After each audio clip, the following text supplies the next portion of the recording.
An illegal immigrant is charged for the murder of a UGA student, and we're going to talk about that here and more today on Speechless.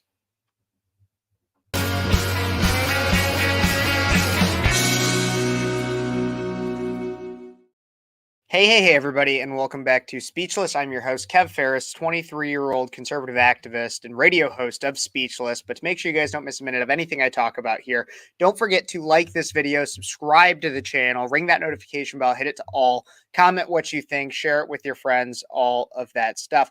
But what I really want to, I got to start off on kind of a somber tone, is the headline of this live stream is relatively somber. It's sad that we have to talk about something like this, and it's my belief that if a different administration had been elected a few years ago, I wouldn't need to be talking about this story, but here we are. Laken Riley, a student at UGA, which is a university in Georgia, was found dead. And fairly quickly, it was understood a person there was a person of interest who was allegedly the murderer. I have to say allegedly the murderer, and he was arrested for the murder of this nursing student. So police, this is out of the Daily Wire, police arrested a non-United States citizen male in the murder of 22-year-old University of Georgia nursing student Laken Riley, and sources inside the Department of Homeland Security say immigration was known. The illegal immigrant was known by law enforcement. And here's what's really important. So first off, this is the unfortunately Laken Riley who was murdered by the illegal immigrant. But then let's consider exactly what this story says. So during an evening Friday evening press conference, the local police chief said that the 26-year-old Jose Antonio Ibarra was charged with malice murder, felony murder, aggravated battery, aggravated assault, false imprisonment, kidnapping, hindering a 911 call, and concealing the death of another. It was said that he lives in Athens, but is not a United States citizen, adding that a search warrant had been executed for Ibarra's apartment and that evidence was still being collected. News Nation correspondent Ali Bradley reported on Friday night that multiple DHS sources say that Ibarra is in the United States illegally from Venezuela, and further that he was arrested late last year in New York City, but released back into the country. CBP documents show that he crossed in September of 2022 into El Paso and was released due to the lack of detention space. The 26-year-old from Venezuela was arrested today by ICE ERO Atlanta.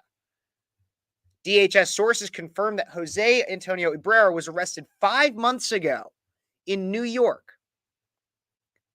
Records show that he was arrested on September 14th, 2023 in Queens, New York for injury to a child less than 17 and no license.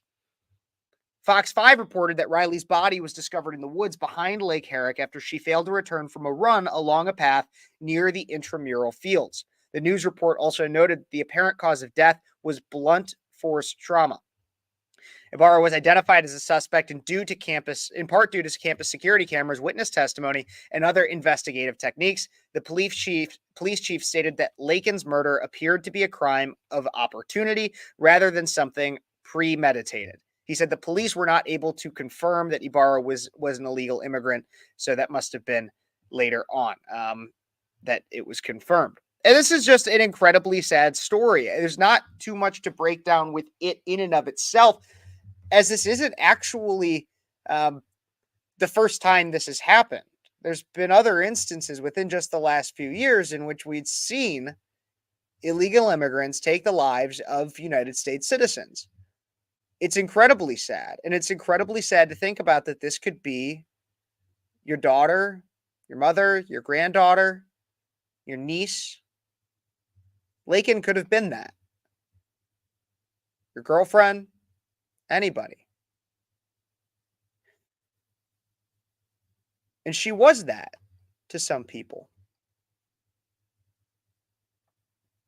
This is an incredibly, incredibly sad story. Yes, people sure are murdered every day, but this one was more or less preventable. Or at least there could have been more done to prevent it. had we not had an administration, and in fact, a wing of this country that not only promotes lawlessness in the form of immigration, but also lawlessness, period, with the attempt to eliminate barriers that would keep criminals in prison or in jail. This is a failure of our system as it currently stands.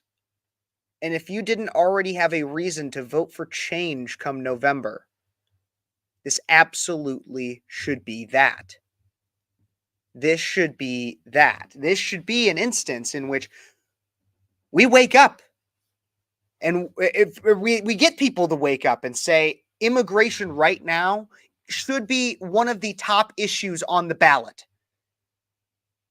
We need people to say Laken Riley should still be alive.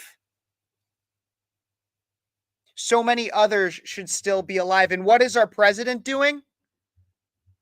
Our president hasn't mentioned this story once. And there's many on Twitter and around that and on the social media that are saying President Biden hasn't said anything. He hasn't said anything. In fact, he released a video that had to do with something about George Floyd. I got to say, I can't blame him. There's been 27 posts from Biden about, this is from End Wokeness on Twitter. There's been 27 posts from Biden about George Floyd, 0 posts from Biden about Laken Riley. Did her life matter? Her life absolutely did matter. But when it comes to Joe Biden, if he were to recognize this instance, which he might, but if he does, it would mean him having to recognize his own failure. This is an instance of his own failure. And I think even he knows that. This does not reflect well on him as a president and as a leader. In fact, other leaders now are also recognizing the issue of the border crisis.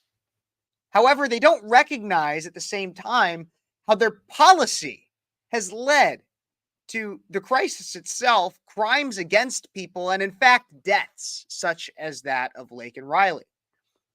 One of which is my governor, Illinois Governor J.B. Pritzker, who just this last week gave his State of the State address. So obviously, many of you know the president comes out every year and gives a State of the Union address. Well, most governors, I'm pretty sure all governors, come out in some way and give a State of the State. Illinois is one of these states, given its sanctuary status for refugees and illegal immigrants, that has been plagued by a border crisis because of what Governor Greg Abbott and DeSantis have done in shipping many of these illegals, and only a small fraction of them, by the way, too, a small fraction of them to states such as Illinois. Well, it was necessary this year, just a few days ago, for J.B. Pritzker to actually discuss this entire debacle, as you might call it. And so take a look and a listen as to what J.B. Pritzker had to say in his State of the State regarding this border crisis. Here we go. Over the last 18 months, more than 35,000 asylum seekers have arrived in Illinois.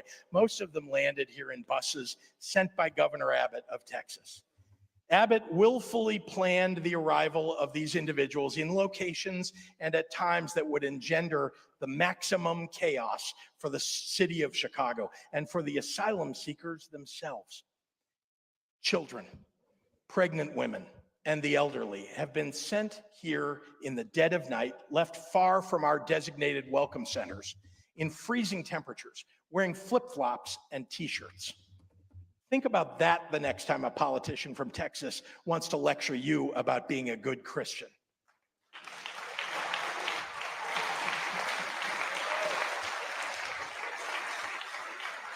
See, here's what J.B. Pritzker is doing, at least so far in his narrative. What J.B. Pritzker is doing is he is trying to make you feel bad and me feel bad because there are individuals.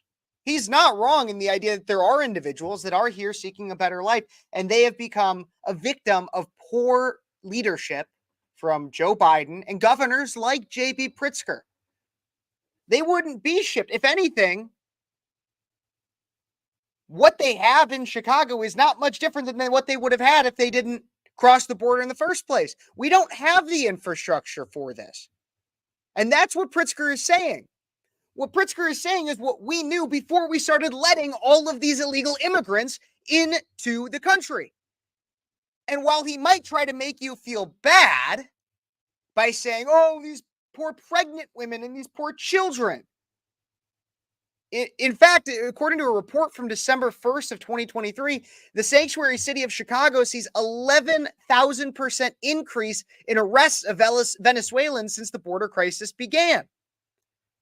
According to this report, in the sanctuary of city of Chicago, more than 21,000 primarily Venezuelan migrants have been arrested since the summer of 2022. The 21,000 consist of those who have crossed the border illegally and those whom the Biden admin has let into the interior of the United States, largely through the rampant and illegal abuse of parole authority. This is insane. There was just 6 arrests of Venezuelan-born people in 2021 and 26 in 2022. Now, as of November 12th of 2023, Chicago PD had arrested 686 Venezuelans. A rampant increase in crime and arrests of illegal immigrants from Venezuela. And yet, we'll have J.B. Pritzker, who will say, oh, it's just all these poor pregnant women. It's a pathos-based argument that ignores the reality of the situation. J.B. Pritzker is an absolute liar. And the thing is he kind of asked for this. He'll claim that he didn't ask for this for this, quote, manufactured crisis. But on August 2nd, 2021, he issued an executive order that expanded protections for immigrant and refugee communities and further established Illinois as the, quote, most welcoming state in the nation. The new laws strengthen the Trust Act and make Illinois the second state in the nation to require local officials to end partnerships with ICE, address hate crimes against immigrant communities, expand workplace protection for DACA recipients, and create the Illinois Immigration Impact Task Force to ensure state programs and policies best serve immigrant residents. He also signed into an executive order earlier in his governorship. What he did is he created the Welcoming Illinois office, where the purpose of this office was to work to coordinate and develop and implement policies and practices to make Illinois a more welcoming and equitable state for immigrants and refugees. He says, throughout my governorship, I've directed my administration to adopt policies that make Illinois a welcoming state for immigrants. And I'm proud to sign these accountability measures into law to advance our cause. That he tried at one point. It was his goal to make Illinois, quote, the most welcoming state in the nation. The most welcoming state in the nation. Now, take a look at what he had to say a little bit later in the State of the State address that happened just this last week. There's 2 parts to this next clip that I want to share. First one's pretty short, so listen closely. As a state far from the southern border. Maybe some Republicans find it hard to put country over party, but our obligations to the people we represent supersede the letter after our names. Okay. Oh, man. Republicans only care about their petty partisanship, but Democrats, we're the ones with the altruistic intention. The same guy that also claims that he is elected, in that same sentence, elected to serve the people that elected him. Excuse me, what you're talking about right now is all the ways in which you're not being able to serve the people that didn't elect you, but you wish did, because those are the people that you want to allow to vote, because your voter base is dwindling. Also, Illinois, at least, I don't know the specific number off the top of my head, but I know in the last few years, or at least since Pritzker has become governor, Illinois has seen a drastic decrease in population. And somehow now we can't handle the increase? That's what he says next. Listen. Joe Biden has been a very good president who has rescued the economy and protected freedom, but states That was a lie right there. That's funny. That's funny. Joe Biden has been a very good president. False. Real quick, but keep listening. and cities, states and cities. People were laughing at that. Actually, I think it's worth listening to that one more time. Listen to that one more time, what he said. We represent supersede the letter after our names. Listen, now this part, listen to the audience. Joe Biden has been a very good president who has rescued the economy and protected freedom, but states and cities.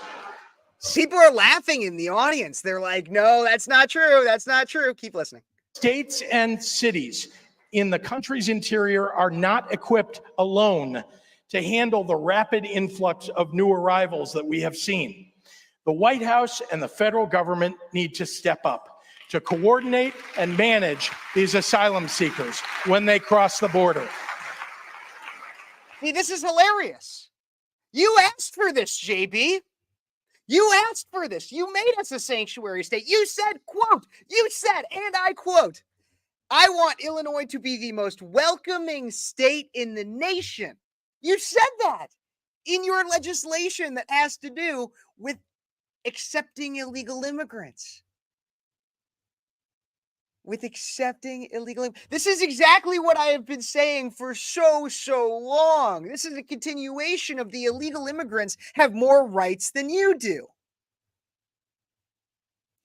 What Illinois did, for those in the back who haven't heard me every time that I've said this, what Illinois has done, and other states similar to Illinois, is they played an image politics, a performative politics, if you will, in which they said for years, we're so welcoming, we'll do everything for illegal immigrants because we're not close to the southern border.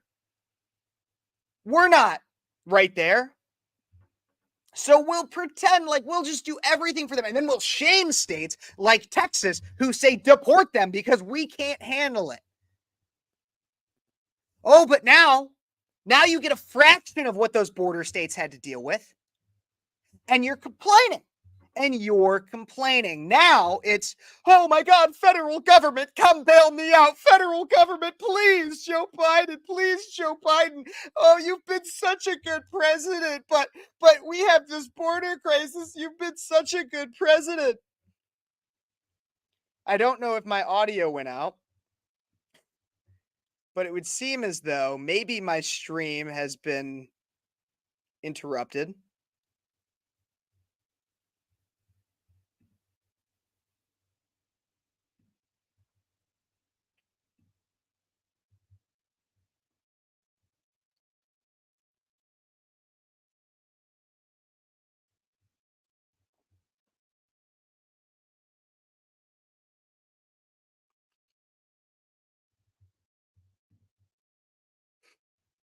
I'm so sorry if you guys are still out there. Please stick with me if you can hear me.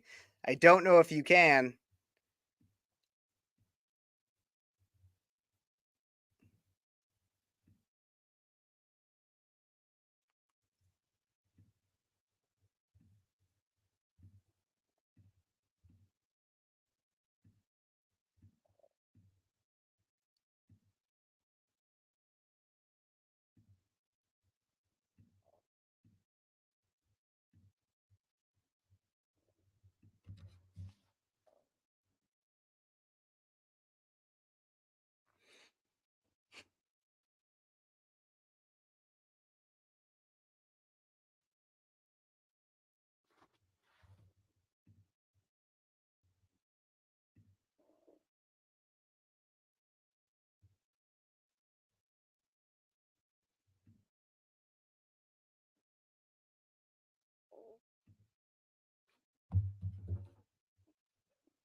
Is okay? So I'm looking at the comments right now, everybody, because I can't tell if you guys can still hear me. Uh, and if you can still hear me, because my computer is still very frozen.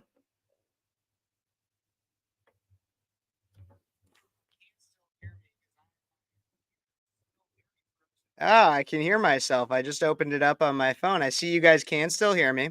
You can't.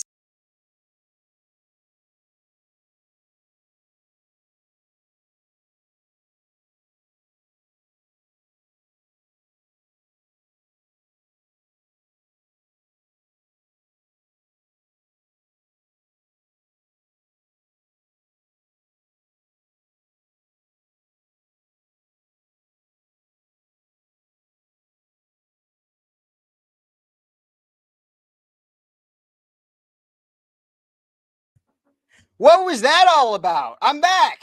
I'm back, baby. I am so sorry, guys. I do not know what happened. Actually, I kind of do. My computer got overworked.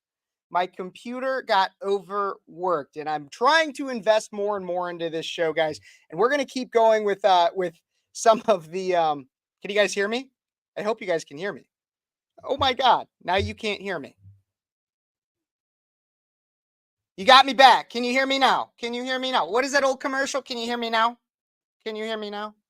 Yes, wonderful. Okay. So I've been trying to invest more and more into the show. My computer got overworked, everybody. If you want to help me so that I can invest more and more and more, I'd really appreciate it. Please consider going and checking out one of my other, you could send a super chat. You could do Venmo, Cash App, anything like that, so that I can make sure I can get a higher level processor for my computer. I'm doing my best here, guys. I'm doing my best. Please consider. Let's get into some of these comments.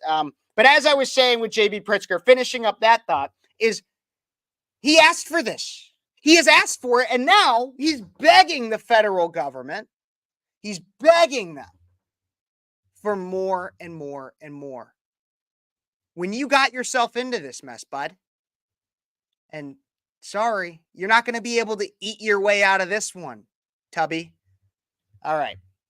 Let's get into some of these chats here, everybody. Oklahoma Chicken Cam, thank you so much for joining. Andrea, as always, hey to you. It's always great to have you here. Progressive American, I saw you did a video on me. I haven't seen it yet. Maybe I'll bring it up during this live stream. Maybe we'll do, if I can get like, I don't know, maybe 15 likes, or if I get a super chat of any kind, I will react to the video that you did that was a rebuttal to me. Okay, we'll do that if that's something you would be in, if anybody is interested in. Sorry, I'm moving my camera here a little bit. There we go. Demon Girl, it's so great to have you. It's so great to have you. Doesn't JB have enough personal cash to buy a center all on his own? Maybe, yeah. If you're able to take the toilets out of your house, maybe you can put some illegals in there too. House them yourself, JB. I want to see you do that. Let's see it happen. Let's make it happen. I'd love to. Let's make it happen. Okay. Isn't Pritzker the governor that is okay aborting babies after birth? I don't know if he said that, but I can tell you he's very, very open to abortion and very much likes it. Jim, happy Sunday to you too. Thank you all for sticking with me through the little technical difficulties I had. I really do appreciate it. It's very much appreciated, actually. Debbie, let's go here. Let's see who else we've got in here. You can hear me. CIA has entered the chat. Oh, wow. Oh. Game on, Kev. And the Fed, FJB. Okay, I guess that means that we're going to react to... I got to get through some other stories first. But I will react to the video that was about me, blind react to it. We'll do it a little bit later in the show. I have some more I want to talk about when it comes to immigration.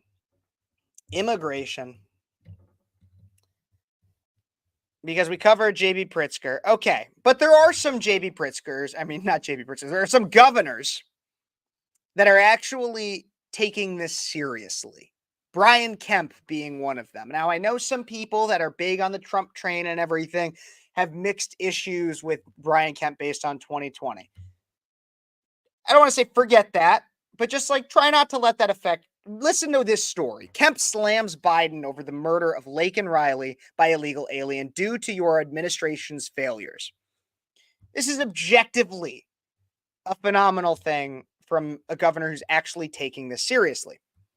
Georgia Governor Brian Kemp slammed Joe Biden in a letter on Saturday and demanded answers about an illegal alien who is accused of murdering the young college student in his state this week. Police arrested, as I mentioned earlier, 26-year-old illegal alien Jose Antonio Ibarra on Friday in connection with the murder of 22-year-old University of Georgia nursing student Laken Riley.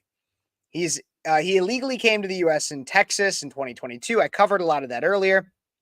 But Brian Kemp had to say, as I stated many times in the past, your actions and those of your administration have resulted in every state in the country experiencing this disastrous impacts of an unsecured U.S. border. More than 9 million illegal immigrants have crossed the border since you took office, Joe Biden, with an additional unknown number of migrants who were not detained and processed. While at least 58 people on the terror watch list have been encountered between ports of entry this fiscal year alone. Kemp has also said that the arrest of Ibarra has also led to the arrest of his brother, Diego Ibarra, on charges of possessing a fraudulent U.S. permanent resident card. Furthermore, despite having been arrested on multiple occasions since September 2023 on charges ranging from driving under the influence to shoplifting, your Department of Justice has confirmed that Diego Ibarra has been released back into the community while his asylum claims are being processed. This is insane. Once again, illegal immigrants have more rights than you do. You would not be released if you had committed multiple crimes and then also had a DUI. You wouldn't be released. No. But somehow illegal immigrants are making it through like it's nothing, scot-free. Playing our system for the chumps that we've made ourselves to be. So Brian Kemp, good on you for calling out this administration's failure. Better than J.B. Pritzker, who kisses the ring, practically sucks it off the finger of Joe Biden, but then begs and begs and begs for a little bit of money to handle that issue. It is absolutely so sad. It is so sad. I see I have a interesting commenter with an interesting name from Rumble. Thank you for joining. Poop Liquor. You're an interesting character already. Thank you for joining. Oh, Joe Biden has had some interesting stories come out about him this last week. And honestly, I haven't really seen a good day for Joe Biden. Anybody, if you've seen a good day for Joe Biden in the last week or two, let me know. Because I have no idea of a good day for Joe Biden. I do want to pull up this story though, because I just thought about it. But before we get to that story, I also when it comes to the illegal aliens thing, I want to finish off with just a few other things too that you can point out, is because you'll oftentimes have the left, like I said earlier with J.B. Pritzker, that will claim that there is no or like illegal immigrants committing crimes, not really that big of a deal. The real big deal, or the real issue, are those that are coming over for a better life. The pregnant women, the children, everything like that. There's no such thing as military-aged men crossing our southern border, according to J.B. Pritzker somehow. No. But let's take a look at some of these things. This is something that I think is interesting. If you go to the Federation for American Immigration Reform, you can look at this website as well. And I think you can look at all of what I am going to show you right here is this kind of stuff. So first off, you can see right at the top, illegal border crossings today, about 5,800. It's a ticker that they got up there. And then you can see examples of serious crimes by illegal aliens. You can look in 2023 alone, they go month by month. And these are just serious crimes. This isn't all of them. And we can pick one at random. And these are month to month to month. You got a lot of really long ones here, but you can go like, okay, August 1st of 2023, the federal FBI announced the results of a nationwide sting called Operation Cross Country, targeting those suspected of child sexual exploitation or human trafficking. In Bay County, Florida, the operation netted 19 arrests, of which about a third of them were illegal aliens, including a B-2 terrorist and a J-1 exchange visitor visa overstayer. And it lists names of many of those and some of what they have: traveling to meet minor for sex, possession of child porn, like not good people, sex traffickers.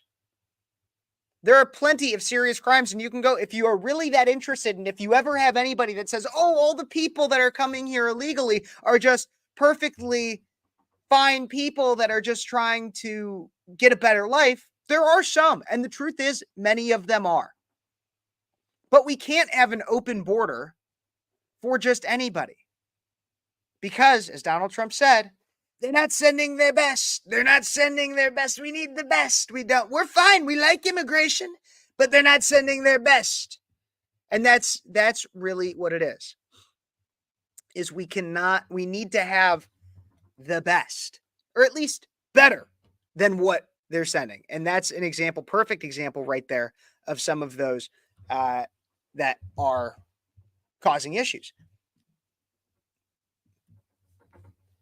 That's that one. But I want to look into some of these comments here.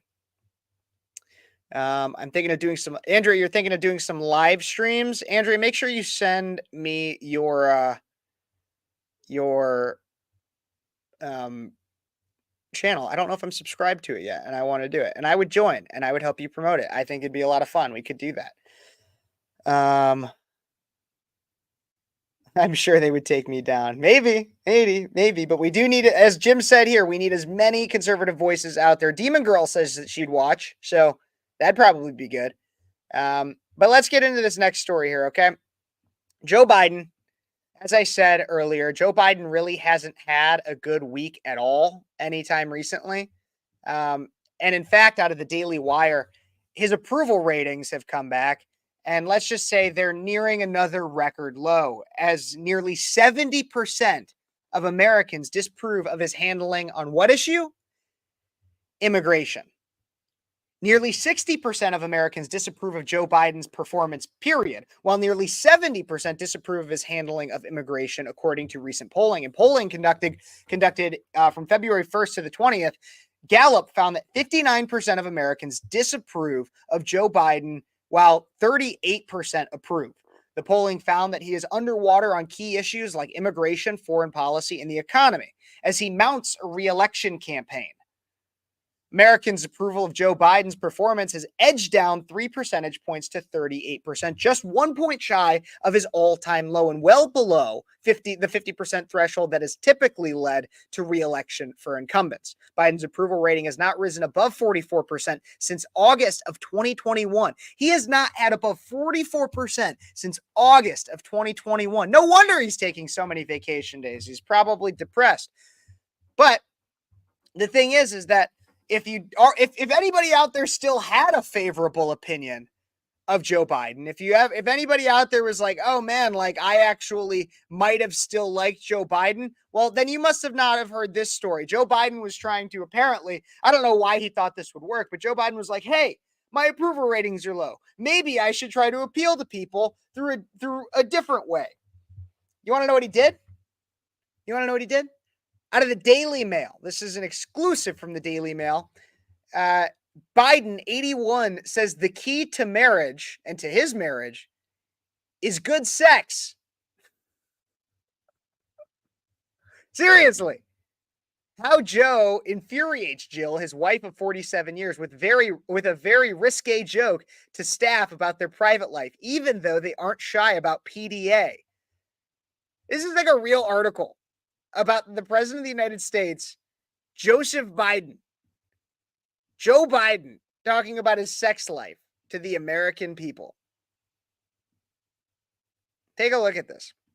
We're going to try to, I know my computer's running a little slow, everybody. Consider supporting the channel in any way that you can. I'd appreciate it. But even after 47 years of marriage, the romance between Joe Biden and Jill is far from dead.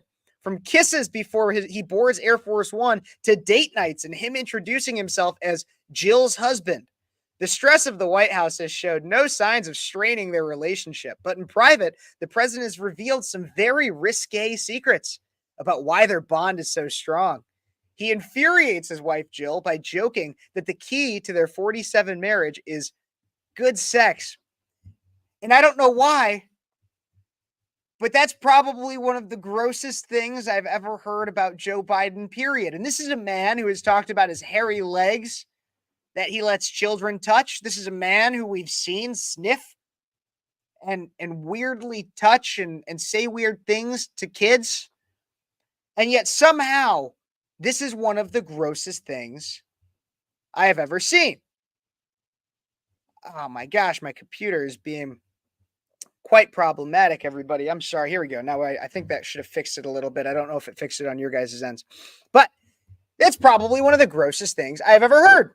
I think I could probably hear like Jimmy Carter say that and I wouldn't be as grossed out. To some extent, I think that might be elder abuse. It could be. I mean, is he even of a sound mind and body to be able to consent to any kind of sexual activity? I don't know. Hey, at least it's with his wife, Bill Clinton. Just saying. No, it's absolutely insane that he would even think that there's any level of anything good about saying that. It's just who on his PR team. This is why I've always said I would never want to be on Joe Biden's PR team, because if I was, I would have a heart attack. Because he would say things like that, and I'd just be like, you're the most tone deaf individual in the history of the face of this planet. Nobody is dumber than you. Nobody is dumber than you. That's what I would think. But then I would see people like this. This next story that I have for you, an MSNBC guest who came on, and she had some interesting things to say on MSNBC about Christian nationalists. Christian nationalists. That's the new term that everybody's using now for Trump supporters. I've covered how Joy Reid has talked about it. Joyless Reid, who's also an MSDNC. But no, this one comes out and she talks about Christian nationalists being such a big issue. So let's take a look and a listen to this, whatever, I don't even remember her name, but this MSNBC guest talking about Christian nationalists, the founding of this country, and just how stupid Christian nationalists are, apparently. Take a look and a listen right here. The one thing that unites all of them, because there's many different groups orbiting Trump, but the thing that unites them as Christian nationalists, not Christians, by the way, because Christian nationalists is very different, is that they believe that our rights as Americans, as all human beings, don't come from any earthly authority. They don't come from Congress. They don't come from the Supreme Court. They come from God. The one thing.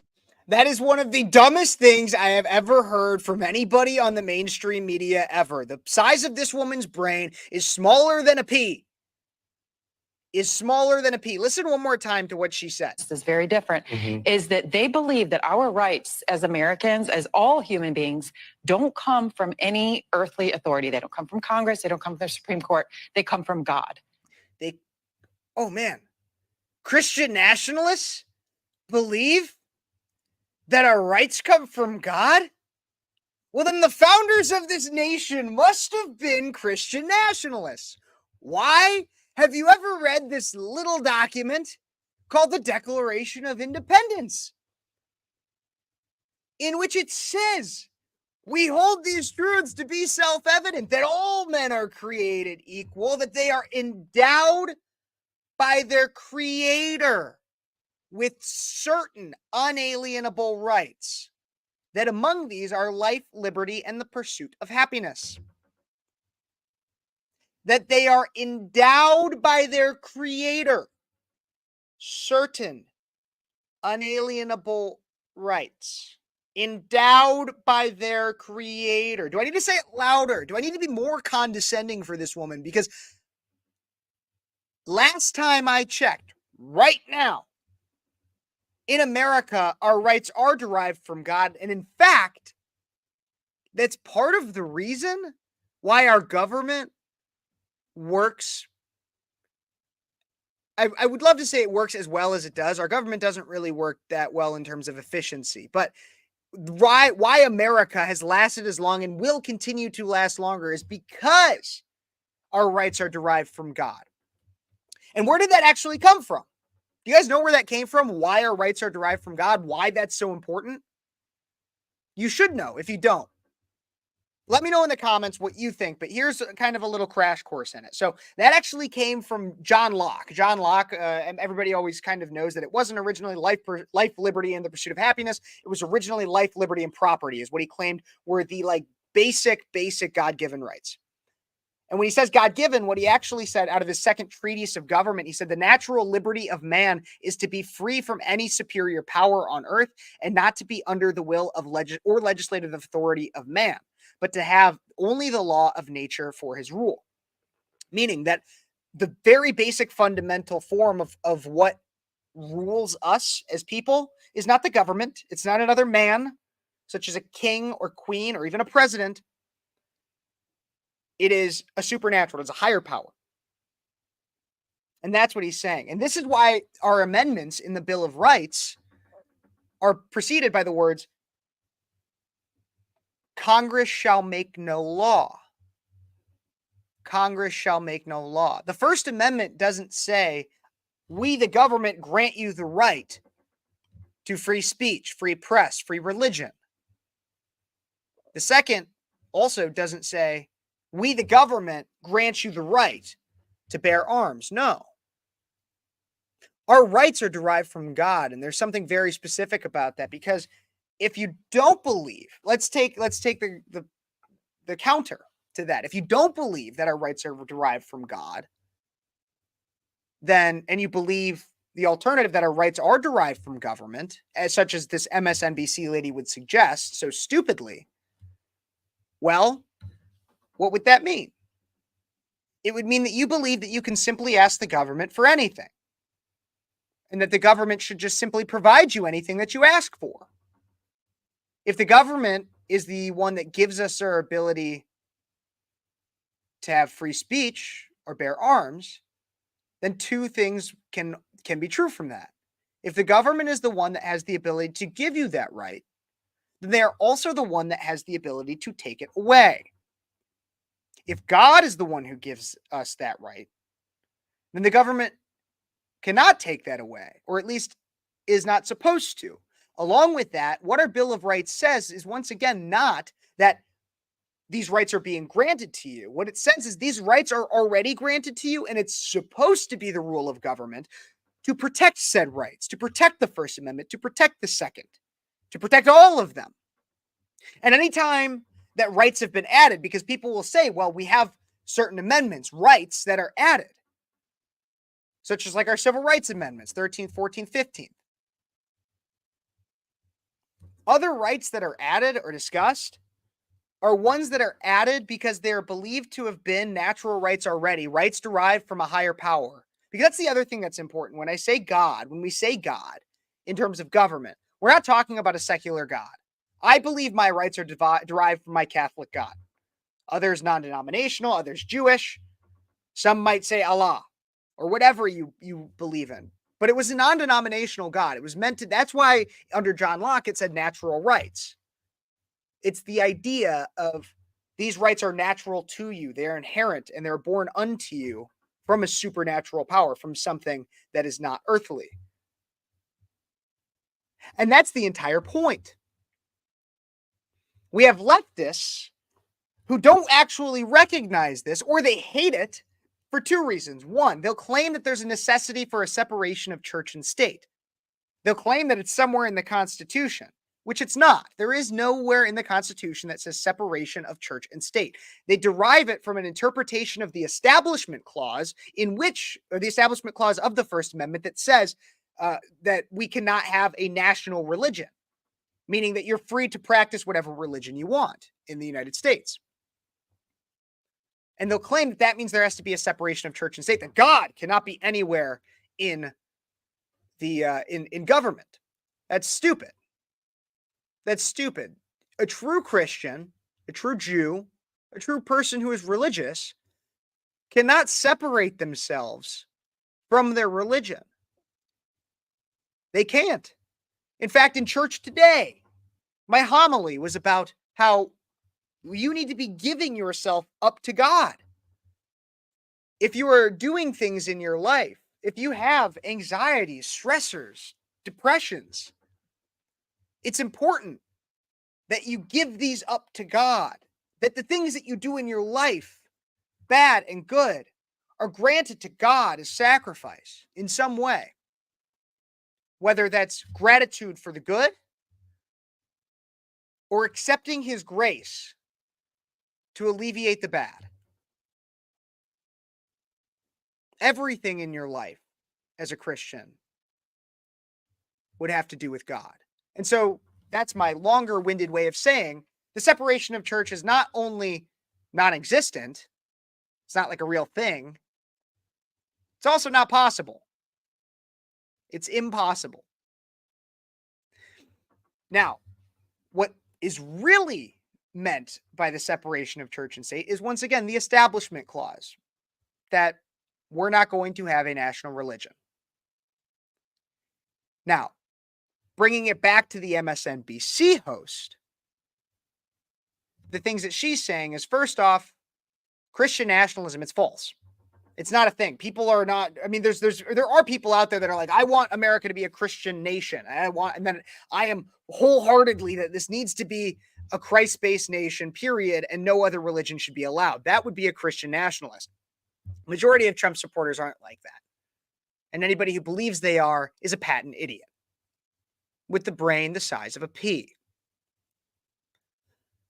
Now, the second implication of the things that she's saying, and these lefties that claim that our rights need not come from God because of the non-existent separation of church and state, is the idea that somehow our government is like a Santa Claus.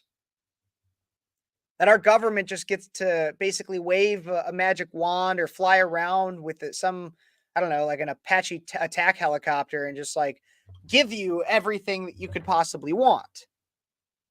That's not how it is. Our rights are basic and natural, derived from God. This is why I find it absolutely idiotic when I hear somebody talk about human rights versus equitable rights or social justice or anything like that. No. Our rights are derived from God. There are rights. Human rights are rights, but our rights are those that are currently listed in our Constitution or in some way embolden those that are listed in our Declaration of Independence. And further that. Or in some way there for clarification. There's no separate right. It's not like we have rights, and those are derived from God. And this MSNBC host is an absolute idiot. The government is not Santa Claus. You are not a child. You don't have a right to health care. You don't have a right to the money in my pocket or anybody else's. You have God-given rights that are listed in our Bill of Rights and expanded upon based on our founding documents and living up for that. Let's look at some of these things here. Some of these comments here. I appreciate you guys commenting and sharing and all that fun stuff. I really do appreciate it. Let's see. Let's go back here. Your government has done nothing, but they haven't let radicals and you're just losing jobs and kids get buggered. We're worse. I don't know what that means, buddy. A Shia LaBeouf quote. I don't remember if I quoted Shia LaBeouf, but maybe I did. I can do fitness tips. Yeah, Andrea, you could do anything. That's funny. Let's see what else we got here. Joe Biden is my favorite dementia patient. He would never want to be on my PR team. Good stuff, Andrea. Government cannot give rights. Exactly. Can only enforce God-given rights. Yes. They're there to protect.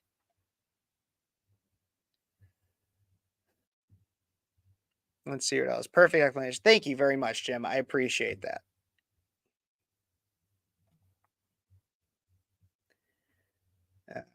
I'm wrong. No, I'm not. I don't think I have any mods, but okay. I'm not wrong. I will tell you that now. Okay, one other story I wanted to cover real quick. It's just because I'm going to go and react to the Progressive Americans video about me. I haven't watched it yet, so we'll take a look and listen to it together. But I wanted to cover how Trump beat Nikki Haley in South Carolina. There's a few things I want to say about that, and I want to know what you guys have to say. So one thing, don't forget to like this video, subscribe to the channel, comment what you think, share it with your friends, everything like that. And then also, let me know when I say comment, let me know what you guys think about South Carolina, everything that happened with that last night. Former President Donald Trump dominated the South Carolina Republican Party presidential primary on Saturday, defeating former UN Ambassador Nikki Haley in her home state. The AP and other organizations called the race shortly after the polls closed at 7 p.m. due to a variety of factors that pointed to a, quote, heavily lopsided contest, the publication stated. President Trump made remarks quickly after in terms of his win, and we'll take a look and a listen at just some of those right here. Let me pull it up. Here we go. Wow. That is really something. This was a little sooner than we anticipated. It was an even bigger win than we anticipated. And I was just informed that we got double the number of votes that has ever been received in the great state of South Carolina. So that's pretty good. So it's a record ×2, and there's something going on in the country. Some really great things are going on. You look outside and you see all of the horror. You see millions and millions of people coming across the border illegally. We don't know where they come from. They come from jails. They come from prisons. They come from all sorts of places that we don't want to know. They come from mental institutions and insane asylums. And we don't want that in our country. We're not going to stand for it. We're not going to stand for it. You have terrorists coming in. You have people coming in that we just can't. We can't do this. No country could sustain what's happening to the United States of America. No country. So a huge focus, and really, I got to be honest, I just wanted to play it so you guys knew a little bit about what he talked about. And as you can see, he's pivoting a lot, not necessarily even pivoting. It's something that's been a focus for him since 2016. A lot of his campaign will be focused on immigration. It seems to be that has such large effects on a huge swath of America right now. And as I mentioned, that's exactly what is dominating the national conversation in some way or another when it comes to crime, when it comes to what's going on in states like Illinois, in New York, or even all the way down into Texas, for different reasons. But still, immigration is going to be at the heart of this presidential cycle, and it probably should be. Not even just looking at this as a conservative supporter myself, it should be. I mean, when you look at where we currently are at in our nation and where we were several years ago, a lot of problems can be tied, or at least some way in relation to the idea that we don't have sovereignty anymore. We're barely a sovereign nation. Our borders are essentially open, and we have a president who at best does nothing about it, if not encourages it himself. So it's seeming right now as though Joe Biden will lose the 2024 election, but it's interesting how Nikki Haley has yet to drop out, and even last night decided to stay in after losing her home state. The one, if there was one that she could have won, it would have been South Carolina, but she didn't. She lost. It was about 60% to Trump, 40% to Haley, which was honestly more than I thought she would get, but it is her home state, so whatever. And she's not dropping out. Some are rumoring that the reason why she's not dropping out is the event that Trump goes to prison. However, even that wouldn't stop a presidential run. Nowhere within Article 2 of the Constitution, in which we list what is necessary for the executive branch, I believe it's Article 2. You can fact check me on that, but I'm pretty sure Article 1 is the legislature, Article 2 is the executive branch, Article 3 is the judiciary. But in the qualification to become president, nowhere in there does it say you can't be in prison, a felon, or anything like that. So the fact of the matter is why is Nikki Haley still in?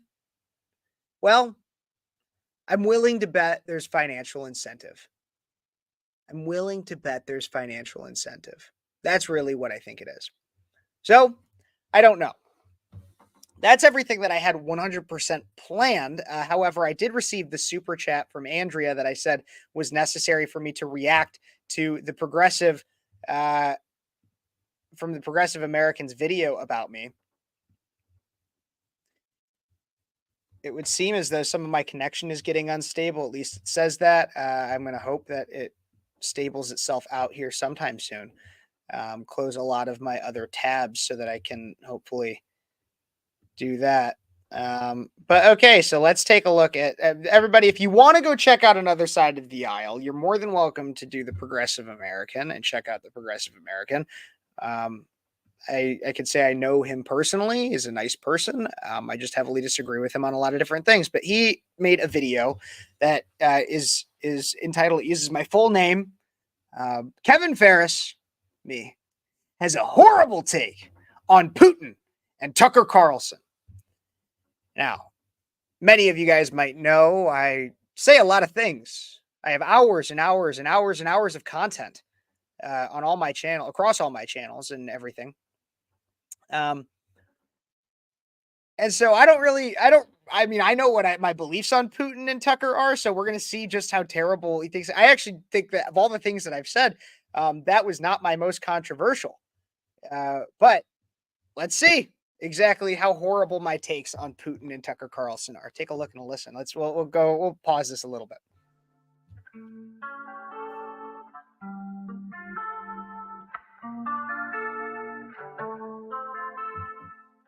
It's a good Hey intro. everyone, it's Connor again. I'll give that. It's a good intro. 100%. That was well made. I don't know if you made that yourself, but I'll give it. It's well made for whoever did. Yeah, and I hope you are doing well. Recently, I have been thinking of my response videos from the past and how they hold up over time. And while I was reviewing some of my work, it was announced that Tucker Carlson had interviewed alleged war criminal Vladimir Putin. There were many takes on the interview, with much of the response to Carlson's announcement being heavily critical due to Carlson's history of sympathetic statements about Vladimir Putin and his illegal invasion of Ukraine. In one instance, Carlson...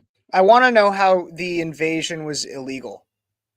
I know my stuff is glitching out a little bit during this interview, during watching this, but I feel like when it comes to an invasion, there's not really a law. I mean, I guess maybe you could count international.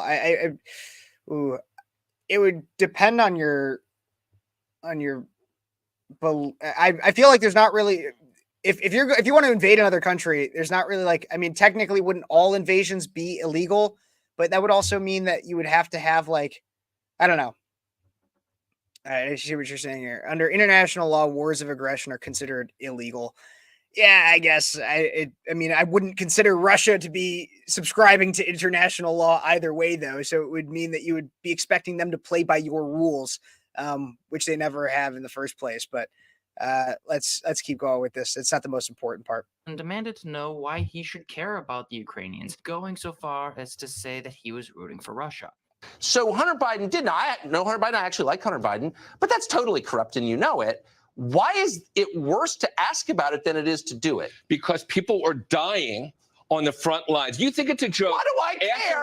Why do I care what's going on in the conflict between Ukraine and Russia? And I'm serious. Why do I care? I'll tell you why. And why shouldn't I root for Russia, which I am? Because those of us who are watching, myself, who think preserving democracy is important. When Dick Cheney said what the Russians did was an attack, I don't care. It was a warlike attack on the U.S.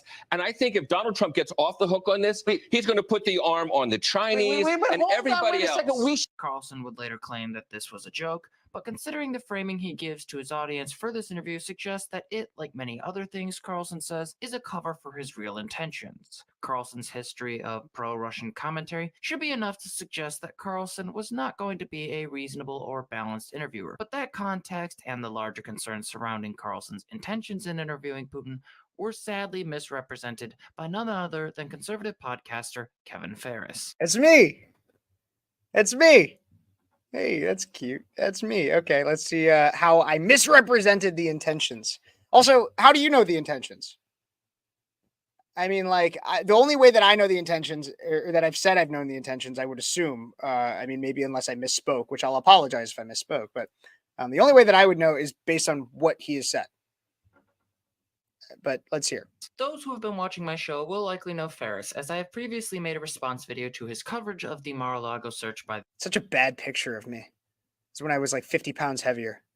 But yeah. the FBI. In that video, I went over his failure to adequately address the laws regarding declassification and how his overarching use of partisan distrust prevents him from seeing the bigger picture. Since then, he has expanded to YouTube, mixing his live streams with his radio show through the conservative station Cities 92.9. He is now a contributor to the Breakaway USA podcast, as well as several other shows. He has also taken to political provocation, such as his decision to troll demonstrators at an anti-DeSantis rally in Peoria. I didn't troll them. I asked them why they were protesting. I asked them why they were. I wasn't a troll, but thank you for most of that was a really good advertisement for my show. I appreciate it. Can I see your sign? What are you guys out here protesting today? Hate, Hate? discrimination, In what way? intolerance. Ron DeSantis just doesn't accept free thinking, individual rights. He wants to decide everything for everybody. Authoritarian. So my body, my choice, my freedom, my voice. What is that in reference to? Reproductive rights. So reproductive rights, you mean abortion then? Abortion, right? Clarification. That's what I'm doing there. I mean, reproductive rights. There's healthcare, women's rights for healthcare. And hey, you're a man, so I don't think any man has any right. I actually identify as a woman. I do. I do identify as a woman in that moment. When it's convenient for me, I identify as a woman. For the sake of this video, I am responding to his February 11th stream titled Why Joe Biden is the Worst President in Modern American History, in which he once again lets his partisan distrust blind him to the bigger picture. As always, my sources and video credits will be included in the description below, and you can find Kevin's video so you know I'm not misrepresenting Thank you, by the way, for all of that. him. Introducing Carlson's interview framing, Phares argues that the media seeks to maintain propaganda for the Ukrainian government and that our media is supporting the U.S. involvement in the war. I keep getting these messages out here. But now I got another story for you guys. Now, here's the thing. We'll have our president that's not even able to get through 12 minutes without making an absolute fool of himself. However, in Russia, their dictator, president, whatever you want to call him, will be able to give you a 30-minute rant, almost as if he's like an autistic person who just asked about every train ever, about Russian history and the Ukraine war. I'm not going to talk about every single part of Tucker's interview with Vladimir Putin, but I want to talk about how America responded to it. Not America, you and me. I want to talk about America, the media. So let's start off with just this announcement that Tucker made, that he was having an interview with President Putin. Take a look and listen to this clip right here. And yet the populations of the English-speaking countries seem mostly unaware. They think that nothing has really changed. And they think that because no one has told them the truth. Their media outlets are corrupt. They lie to their readers and viewers. And they do that mostly by omission. For example, since the day the war in Ukraine began, American media outlets have spoken to scores of people from Ukraine, and they've done scores of interviews with Ukrainian President Zelensky. We ourselves have put in a request for an interview with Zelensky, and we hope he accepts. But the interviews he's already done in the United States are not traditional interviews. They are fawning pep sessions specifically designed to amplify Zelensky's demand that the U.S. enter more deeply into a war in Eastern Europe and pay for it. That is not journalism. It is government propaganda. Propaganda of the ugliest kind, the kind that kills people. Americans have a right to know all they can about a war they're implicated in, and we have the right to tell them about it because we are Americans too. Freedom of speech is our birthright. We were born with the right to say what we believe. That right cannot be taken away no matter who is in the White House. So Tucker makes it clear that the reason he is going over there, and even if you watch that full introduction to the fact that he was doing this interview, you will hear Tucker say, this isn't because he by any means agrees with Putin. This isn't because he thinks Putin is a great guy, or that Putin is somebody he wants for everybody to hear in terms of in a positive light. No, he's doing it because we've seen the American media fawn over, not even just the American media, we've seen American politicians fawn over Zelensky as if he's some like Superman, Batman, Iron Man hero. But we haven't even understood the other side. Nowhere in this section does Kevin provide a specific example of an interview fawning over Zelensky, nor does he explain an appropriate approach to interviewing or covering a president defending his country from a foreign invasion. In fact, I would be surprised if a journalist didn't give respect to a leader defending his home from foreign invaders when covering him, especially when said invasion was completely unprovoked. It is worth noting that Zelensky's response to the initial invasion by Russia was part of the reason that Ukraine was able to hold it together in the first place, as he stayed in Kyiv even as it was under attack by Russian forces in February of 2022. And it is especially damning that Phares argues that there are two sides equally worthy of consideration here. Zelensky is the president of a country that is defending his nation from an illegal war of aggression that has displaced an estimated 6.3 million people, according to the United Nations High Commissioner on Refugees. By contrast, Putin is the one who has initiated this war and has a warrant out for his arrest for the kidnapping and deportation of children from Ukraine. These two figures are not equal and should. I never once said that they were equal. Also, if you're going to just ignore basically everything that Congress has pretty much done. I mean, here's an example. Here's a perfect example of American politicians fawning over Zelensky. Just like last week, what's his name? Mitt Romney, while he was on the floor of the Senate, said that the most important vote that he would make as a senator would be funding the war in Ukraine, would be sending money over to Ukraine. Now, maybe that's not Zelensky himself, but there's so many instances in which we've rolled out the carpet for Zelensky in his traditional sweatsuit, sweatpants and shirt. And when it comes to our conversation on Russia or honestly, we have done less as a country for people that have done so much more for us than Ukraine has ever done for us. All over. We see the American media will talk about Zelensky as if he's some kind of absolute war hero.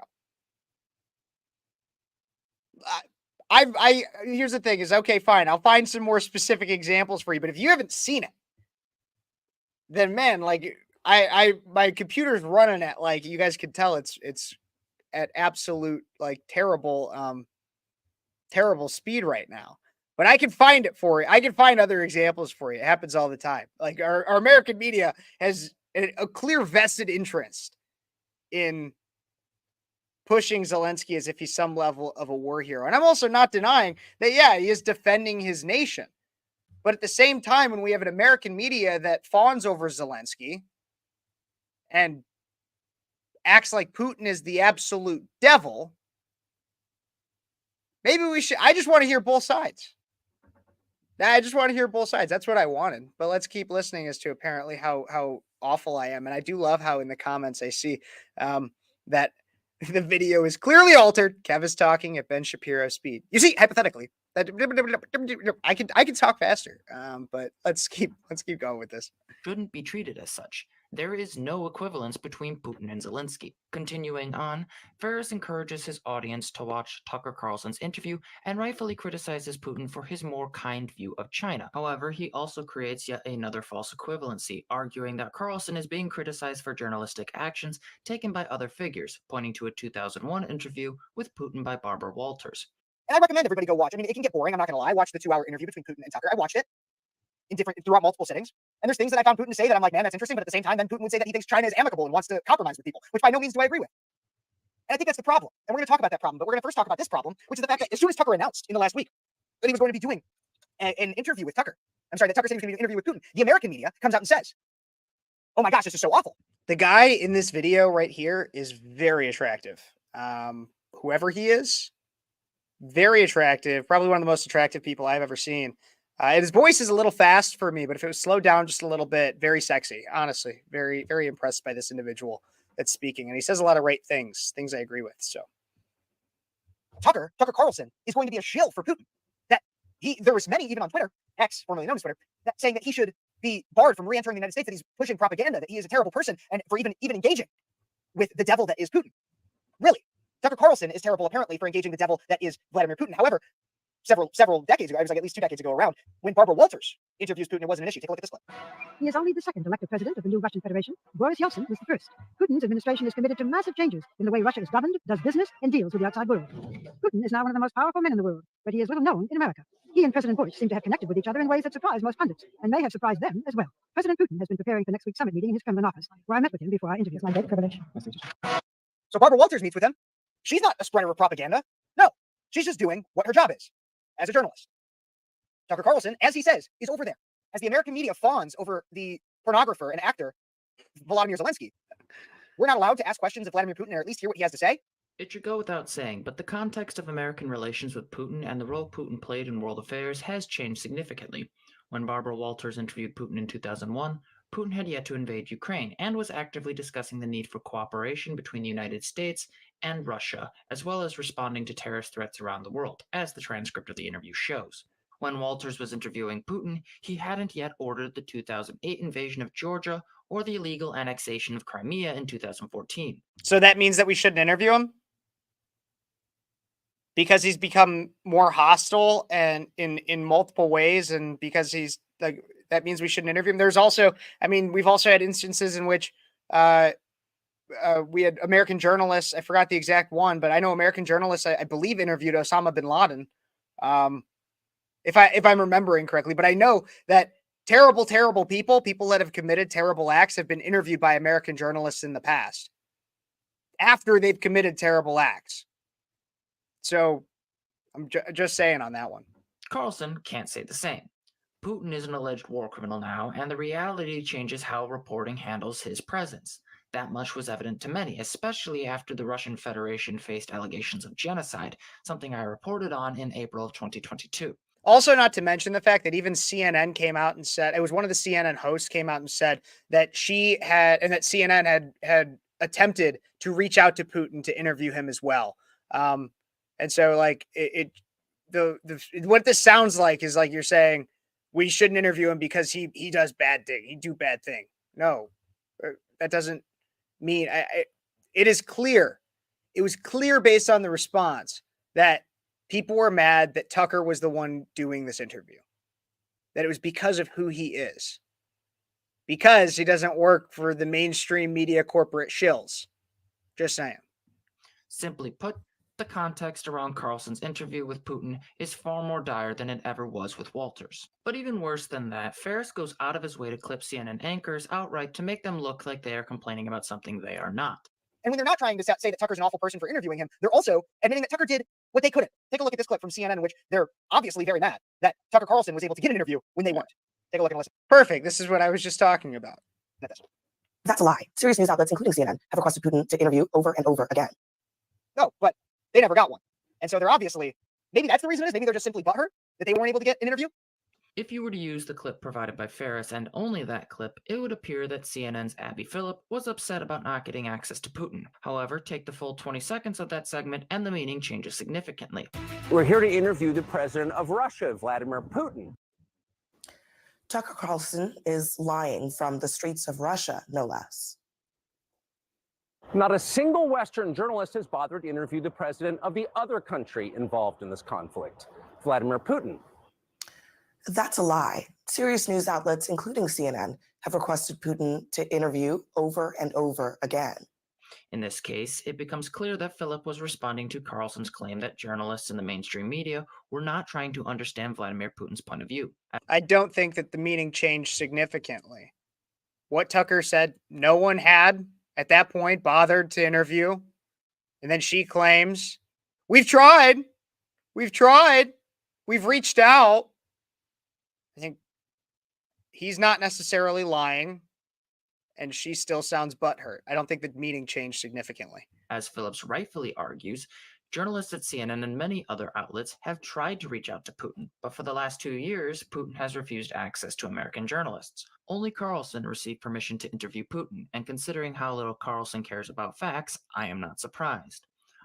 I'd like for you, just like you said for me, I'd like for you to provide specific examples as to how Carlson doesn't care about facts. Give me specific examples. I could go on about the numerous other complaints that Phares provides throughout the tail end of his videos, such as his frustrations with Hillary Clinton and Chris Wallace, but at this point, I would be repeating myself, and quite frankly, I have little interest in defending either of those two. I agree with you. You should have little interest in defending either of those two. Chris Wallace and Hillary Clinton are both terrible people. What matters here is that Phares' coverage of the interview by Carlson is, at best, misinformed and lacking in critical context, and at worst is downright dishonest. Whether it is falsely claiming that Carlson is on a Ukrainian kill list or creating... That's not false. That is not false. If you look at the list that he was put on, people that have been on that list, many of them, it was like over 50%, had either had threats made against their life or they had died. Like it was a kill list. It was a kill list. correct equivalencies between Zelensky and Putin, Phares consistently demonstrates a failure to inform his audience about the context of one of the largest conflicts in recent European history. I do hope for some improvement from Phares, but with this being my second response to his coverage, and considering that he no longer links his sources in the description, I doubt that improvement will ever come. I usually show my sources on screen, or I read them flat out. I can tell you it's actually like it's very time consuming running like all of this that I do. And I want to like how Steven Crowder does. That was my original intent, was to have all of my sources and everything always cited. I just don't have, sometimes I find things midstream and stuff too. And I'm just making. But anyways, okay, interesting. You did say one thing that I could say is verifiably false in there, is the fact that you said that I'm doing a disservice, or I'm dishonest and not allowing my viewers to see the full context. Well, now I have done so, at least your context of the events as you see them. But in most of that, I didn't really hear that I did anything like wrong.